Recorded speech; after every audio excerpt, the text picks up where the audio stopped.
네, 안녕하세요. 명지 성모병원 신경과 하승현입니다.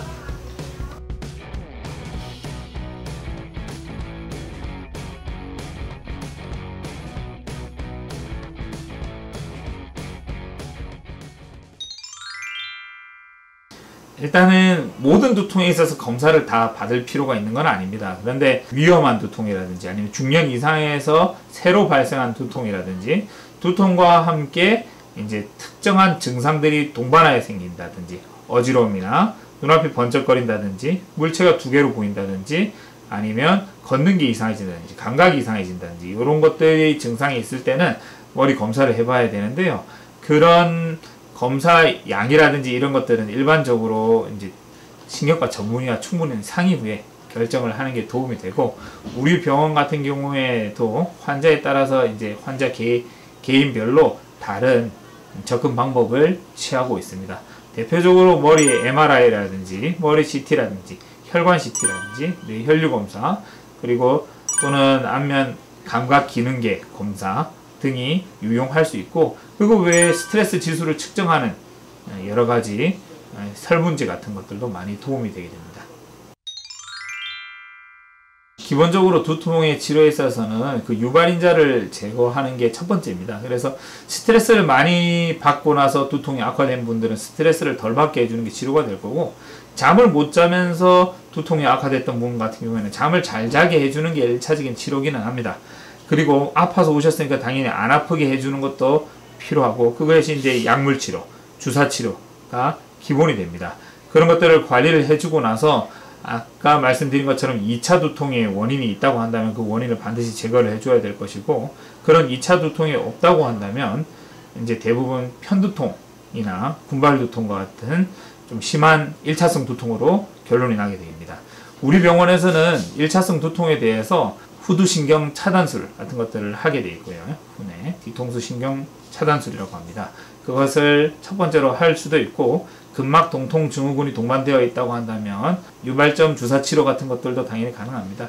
그것뿐만 아니라 만성 편두통에 대해서 보톡스 치료와 심한 편두통 환자들을 위한 이제 엠겔러티와 같은 특정 주사약제를 사용한 예방약제까지 두통 치료의 1부터 100까지 모두 다 가능하다고 생각하시면 됩니다. 모든 사람들이 그 형태 그대로의 두통을 계속 가지고 가는 경우는 오히려 드뭅니다. 오히려 그런 경우에는 뭐 3차 신경통이라든지 다른 꾸준한 2차성 두통인 경우가 많거나, 아니면 군발두통 같은 특정 두통 같은 경우에는 특정한 형태로 자주 재발하는 것을 취하게 되는데, 모든 사람들이 그렇지는 않습니다. 그리고 두통을 관리한다는 것은 일상적 유발인자를 관리를 하는 게 첫 번째입니다. 사람이 삶이 항상 똑같지는 않기 때문에 두통도 마찬가지로 어떨 때는 좀 심했다가 어떨 때는 좀 덜했다가 이런 것들을 반복을 하게 됩니다. 그래서 두통 예방요법을 실시한다고 하더라도 뭐 장기간 뭐 평생 약을 먹거나 이런 경우는 오히려 드물고, 몇 개월간 약을 드셔보고 괜찮으면 좀 줄여본다든지 아니면 늘린다든지 이렇게 계속 신경과 의사의 진찰하에 약의 증감을 하게 됩니다. 그래서 약물뿐만 아니라 다른 이제 유발인자를 관리하는 게 매우 중요하다고 할 수 있습니다. 모든 이제 두통의 타입과 이제 두통의 양상에 따라서 예방하는 전략도 많이 달라지게 되는데요. 대표적으로 편두통 같은 경우에는 일상생활에 있어서 첫 번째로 스트레스 안 받는 게 중요합니다. 스트레스 많이 받으면 많이 받을수록 두통의 강도랑 빈도도 매우 증가하는 경향을 보이는데요. 그렇기 때문에 편두통 환자들이 대부분 다 이게 스트레스성 두통 아니냐라고 착각을 하는 경우가 많습니다. 근데 꼭 다 그렇지는 않고요.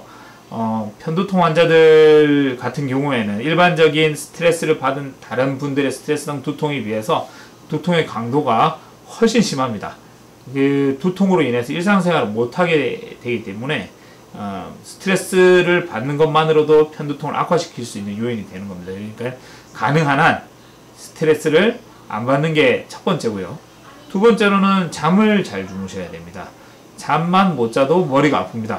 머리가 아프니까 또 잠을 못 자고, 잠을 못 자니까 또 머리가 아픕니다. 이게 악순환이 계속 돌게 되는데요.